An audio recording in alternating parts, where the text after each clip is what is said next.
গুৰুত্বপূৰ্ণ বিষয় আলোচনা হয় আৰু তাৰ সিদ্ধান্তসমূহ মই আপোনালোকৰ আগত জনাব খুজিছোঁ। অসম চৰকাৰে প্ৰাইভেট স্কুলবিলাকৰ ফিজ ৰেগুলেট কৰে, কিন্তু প্ৰাইভেট স্কুলবিলাকৰ ফিজ ৰেগুলেট কৰা যিখন আমাৰ আইন আছিল, Assam non government educational institute regulation of fees act, ইয়াতে আমি মাইনৰিটি ৰান ইনষ্টিটিউটবিলাকক আউটাৰ বাহিৰত ৰাখিছিলোঁ। যেনে মাইনৰিটি যিসকল বৌদ্ধ, জৈন, খ্ৰীষ্টিয়ান, মুছলিম, তেওঁলোকে যিবিলাক ইনষ্টিটিউশ্যন পৰিচালনা কৰিছিল, তাতে আমি ফিজ ৰেগুলেট কৰিব নোৱাৰিছিলোঁ। কেবিনেটে আজি এটা সিদ্ধান্ত লয়, আমি বিধানসভাত এখন আইন আনিম। এতিয়াৰ পৰা আমি মাইনৰিটি ৰান বা সংখ্যালঘু লোকৰ দ্বাৰা পৰিচালিত বিদ্যালয়সমূহৰো ফিজ আমি আন প্ৰাইভেট স্কুলৰ দৰেই নিৰীক্ষণ আৰু নিৰূপণ কৰিব পাৰিম। আজি আমাৰ কেবিনেটত এটা গুৰুত্বপূৰ্ণ সিদ্ধান্ত হয় যে যিসমূহ আমাৰ বিভিন্ন প্ৰাদেশিকৃত বিদ্যালয়সমূহত আমাৰ এটা আগত সিদ্ধান্ত আছিলে যে তাৰ কৰ্মচাৰীসকলৰ দৰমহা আমি আইনৰ জৰিয়তে ফিক্স কৰি ৰাখিছিলোঁ। দৰমহা বঢ়াৰ ব্যৱস্থা নাছিল, যি দৰমহা আছিল তাতে তেওঁলোক থাকি গৈছিল।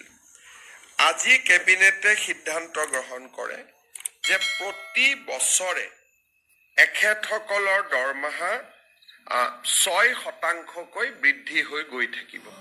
আগতে কেনেকে দৰমহা বাঢ়িব তাক আইনখনত লিখা নাছিল।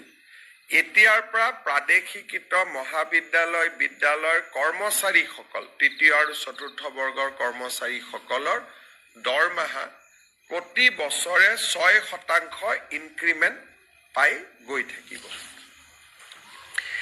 আজি আমাৰ কেবিনেটত আগতেও মই ঘোষণা কৰিছিলোঁ, আমাৰ যিবিলাক ধুবুৰী, চাউথ চালমাৰাৰ দৰে জিঅ'গ্ৰাফিকেলি ডিজএডভান্টেজ স্থানত শিক্ষকতা কৰে, তেওঁলোকে আগতে বদলি হ'বৰ কাৰণে আইন মতে অতি কমেও 12 বছৰ শিক্ষকতা কৰিব লাগিছিল। আজি আমি আগৰ প্ৰতিশ্ৰুতি অনুসৰি বিধানসভাত আইনৰ সংশোধনী আহিব। এতিয়া ছোৱালী বা মহিলা শিক্ষয়িত্ৰীয়ে 5 বছৰ কাম কৰিলেই ট্ৰান্সফাৰৰ বাবে উপযোগ্য হ'ব আৰু পুৰুষ শিক্ষক 7 বছৰ কাম কৰিলে ট্ৰান্সফাৰৰ বাবে তেওঁলোক উপযুক্ত হ'ব। এই আইনখন সংশোধনীৰ বাবে আজি কেবিনেটে অনুমোদন জনায়। আজি আমাৰ কেবিনেটে অসম চৰকাৰৰ যিটো প্ৰভিন্সিয়েলাইজেশ্যন পলিচি, সেই পলিচিটোক সংশোধন কৰি আমি এখন আইন আনিম, যি আইনৰ জৰিয়তে 2006 চনত প্ৰতিষ্ঠা কৰা ৰিকগনাইজ হওক, মাত্ৰ তেওঁলোকক ৰিকগনাইজৰ লগতে পাৰ্মিশ্যন হওক, NOC হওক, এফিলেশ্যন হওক, যিকোনো চৰকাৰী কমিউনিকেশ্যন থাকিলেই 2006 প্ৰতিষ্ঠা কৰা স্কুল, কলেজ প্ৰাদেশিকৰণৰ বাবে উপযুক্ত বুলি বিবেচিত হ'ব। অৰ্থাৎ প্ৰাদেশিকৰণ আইনৰ সংশোধনৰ বাবে অসমৰ শিক্ষক সমাজে যি দাবী কৰি আছিলে, তাক আজি আমাৰ কেবিনেটত গ্ৰহণ কৰা হয় আৰু ইয়াৰ সংশোধনী বিলখনো অনুমোদন কৰা হয়। এই সংশোধনীৰ ফলত কেইবা হাজাৰ শিক্ষকৰ চাকৰি প্ৰাদেশিকৰণ হ'ব পাৰিব। পাৰ্থক্যটো মই বুজাই দিছোঁ। আগতে আমাৰ নিয়মটো আছিল যে 2006 চনত প্ৰতিষ্ঠা হ'ব লাগিব, আৰু সকলো অনুমোদন পাব লাগিব, তেতিয়াহে প্ৰাদেশিকৰণ হ'ব। এতিয়া আমি কৈছো সকলো অনুমোদন নালাগে, যিকোনো এখন কাগজ থাকিলে, পাৰ্মিশনৰ কাগজ থাকক, ৰিকগনাইজেশ্যনৰ কাগজ থাকক, এফিলেশ্যনৰ কাগজ থাকক বা NOC এখন থাকক, তেতিয়াও তেওঁলোকৰ চাকৰিসমূহ প্ৰাদেশিকৃত হ'ব। এই আইনৰ ফলত বহু কেইখন মহাবিদ্যালয় প্ৰাদেশিকৃত হ'ব, সুবিধা পাব। কিমানখন কলেজ হ'ব? প্ৰায় 15খন নতুন মহাবিদ্যালয় প্ৰাদেশিকৃত হ'ব। স্কুল কিমানমান হ'ব? স্কুলটো হিচাপ উলিয়াব দিগদাৰ, কিন্তু কেইবা হাজাৰো বিদ্যালয় নতুনকৈ প্ৰাদেশিকৰণৰ আওতাত আহিব পাৰিব। আজি আমাৰ কেবিনেটত নেৰিম নামৰ শিক্ষানুষ্ঠানখনে এখন প্ৰাইভেট ইউনিভাৰ্চিটি কৰিব খোজে, তাকো কেবিনেটে অনুমোদন জনায়। আজি আমাৰ অসমৰ উচ্চ শিক্ষাৰ বাবে এটা অতি আনন্দৰ বিষয়। আজিম প্ৰেমজীৰ নাম আপোনালোকে শুনিছে। আজিম প্ৰেমজী ফাউণ্ডেশ্যন এটা ফিলন্থ্ৰপিক অৰ্গেনাইজেশ্যন।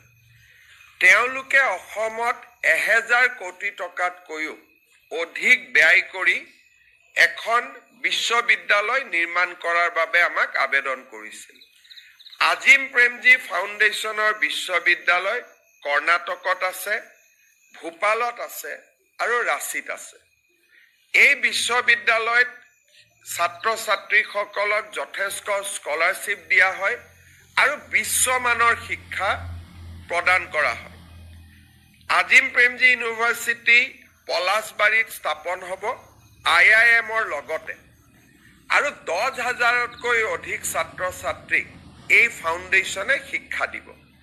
আজি এই ফাউণ্ডেশ্যনক বিশ্ববিদ্যালয় কৰাৰ বাবে যিখন আইন লাগে, সেই আইনখনো বিধানসভাত উপস্থাপন কৰাৰ বাবে কেবিনেটে অনুমোদন জনায়।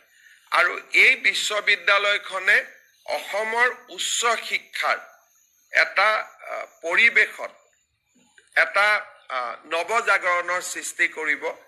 আমি যিবিলাক প্ৰাইভেট ইউনিভাৰ্চিটি দেখো, সেইকেইখন হ'ল প্ৰাইভেট ইউনিভাৰ্চিটি। এইখন হ'ল ফিলন্থ্ৰপিক প্ৰাইভেট ইউনিভাৰ্চিটি, অৰ্থাৎ তাত কোনো ব্যৱসায় নাই, প্ৰফিটৰ কথা নাই, বৰঞ্চ ল'ৰা ছোৱালীক তেওঁলোকে স্কলাৰশ্বিপ দি পঢ়াব। সেইকাৰণে আৰু প্ৰথম অৱস্থাত 1100-1200 কোটি টকা, তেওঁলোকে পৰৱৰ্তী অৱস্থাত 1700 কোটি টকালৈকে বিনিয়োগ কৰিব। তাত স্কুলো বনাব, তেওঁলোকে হস্পিটালো বনাব। এটা ডাঙৰ পৰিৱৰ্তন আহিব, IIMৰ লগতে হ'ব। পলাশবাৰী ৰাইজৰ বাবেও এটা আনন্দৰ বাতৰি, অসমৰ ৰাইজৰ বাবেও এটা আনন্দৰ বাতৰি। আজি আমাৰ কেবিনেটত আমি বহু দিনৰ পৰা আলোচনা কৰি আছিলোঁ যে চাহ বাগিচাৰ শ্ৰমিকসকলৰ লাইনৰ মাটি আমি মালিকৰ পৰা চিলিং এক্টত লৈ আমি শ্ৰমিকসকলৰ মাজত বিতৰণ কৰিম। আজি কেবিনেটে অনুমোদন জনায় যে অসমৰ চাহ বাগিচাৰ লেবাৰ লাইনৰ মাটি চিলিং আইনৰ অধীনত আমি চৰকাৰীকৰণ কৰিম, আৰু এক্টতে লিখা থাকিব যে চৰকাৰীকৰণ কৰাৰ লগে লগে এই মাটি শ্ৰমিকসকলক আবণ্টন কৰা হ'ব। 2-3টা কণ্ডিশ্যন থাকিব। শ্ৰমিকসকলে 20 বছৰলৈ এই মাটি বিক্ৰী কৰিব নোৱাৰিব আবণ্টন পোৱাৰ পিছত, আৰু শ্ৰমিকসকলে এই মাটি যেতিয়া 20 বছৰ পিছতো বিক্ৰী কৰিব, এই চাহ জনগোষ্ঠীৰ ৰাইজৰ মাজতহে বিক্ৰী কৰিব পাৰিব।